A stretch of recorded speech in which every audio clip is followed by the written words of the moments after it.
சப்பாத்திக்கு தொட்டுக்க ஒரு டேஸ்டியான சிக்கன் கிரேவி. இதுக்கு பார்த்திங்கன்னா போன்லெஸ் சிக்கன், ஹாஃப் லெமன், இஞ்சி பூண்டு பேஸ்ட்டு, கார்ன்ஃப்ளவர், சில்லி பவுடர், தேவையான அளவு உப்பு, கரம் மசாலா தூள், பிரியாணி மசாலா, அரை ஸ்பூன் சீரகம், அப்புறம் பார்த்திங்கன்னா 1/4 ஸ்பூன் பேக்கிங் சோடா எடுத்திருக்கேன்.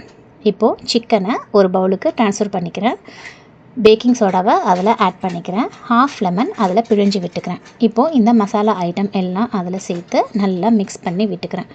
அப்புறம் பார்த்திங்கன்னா 1 ஸ்பூன் இஞ்சி பூண்டு பேஸ்ட்டு அதையும் அதில் ஆட் பண்ணி நல்லா மிக்ஸ் பண்ணிவிட்டு ஒரு 30 மினிட்ஸ் ஊற வச்சிடுறேன். நெக்ஸ்ட்டு ஒரு கடாயில் எண்ணெய் சேர்த்துக்கிறேன். எண்ணெயில் மேரினேட் பண்ண சிக்கனை நல்லா வறுத்து எடுத்துக்கிறேன். இந்த மாதிரி அதே கடாயில் ஒரு பெரிய சைஸ் ஆனியன் அதில் நல்லா வதக்கி விட்டுக்கிறேன். தேவையான அளவு உப்பு, 1 ஸ்பூன் காஷ்மீரி சில்லி பவுடர் சேர்த்துக்கிறேன். அப்புறம் பார்த்திங்கன்னா 2 பழம் தக்காளி அதையும் அதில் ஆட் பண்ணி நல்லா எண்ணெய் பிரிஞ்சு வர அளவுக்கு வதக்கி எடுத்துக்கிறேன். இப்போ இதை நல்லா ஆற வச்சு ஒரு மிக்ஸி ஜாருக்கு மாற்றிட்டு அதை நல்லா அரைச்சி எடுத்துக்கிறேன். நெக்ஸ்ட்டு அதே கடாயில் 1 ஸ்பூன் எண்ணெய் விட்டுக்கிறேன். இஞ்சி பூண்டு பேஸ்ட் 1 ஸ்பூன் ஆட் பண்ணிக்கிறேன். அந்த அரைச்ச வெங்காயம் தக்காளியை அதில் சேர்த்துக்கிறேன். அப்புறம் வறுத்தெடுத்த சிக்கனையும் அதில் ஆட் பண்ணி நல்லா கொதிக்க விட்டுக்கிறேன். இந்த மாதிரி நல்லா கொதித்து வரணும்.